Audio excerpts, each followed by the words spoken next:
ربنا بعد إذ هديتنا وهب لنا من لدنك رحمة إنك أنت الوهاب. صل على محمد وآل محمد. بناوی خوا ئەمڕۆ ڕۆژی دەیەمی محەڕەم بوو، ئەو ڕۆژەیە کە کوڕی پێغەمبەری خوا صلی الله عليه و آله شەهید دەبێت بۆ دیفاع لە ستەم لێکراو و بۆ سەرخستنی ستەم لێکراوان بەسەر ستەمکاراندا و ئەم دە ڕۆژ ینی بۆ ماوەی دە ڕۆژ ئێمە بەرنامەمان هەبوو 10 شەو لەسەر یەک و هەر شەو لەم حسەینیە بەشدار بوویەکی یەکجار زۆر لە هەموو چین و توێژە جیاجیەکانی گەلی کورد بەشدار بوون لەم مەراسیمە، بەڵام ئەمڕۆ کۆتا ڕۆژ بوو و لە سەعاتدەوە ئێمە دەستمان بە بەرنامە کردووە و بە خوێندنی قورئانی پیرۆز و خوێندنی زیارەتی ئیمامی حوسێن و هەروەها جێڕانەوەی ئەو ڕووداوەی ئەو کارەساتەی کە لە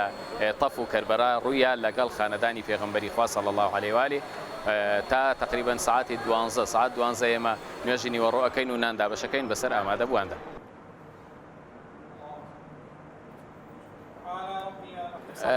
ئێمە ناتوانین بڵێن بەڕاستی ڕێژەی تایبەت و دەقیقمان لایە، بەڵام بە شێوازێکی گشتی ساڵانی ڕابردوو لەبەرەوە کۆڕۆنا نەبوو ڕۆژی عاشوڕا بە تایبەت 1500 نەفەر خەڵک بەشداریە کرد، بەڵام ئەم ساڵ کەمتر بوو بەهۆی خۆتان نەزان ئەم کارەساتێک کە بەسەر دنیادا هاتوو.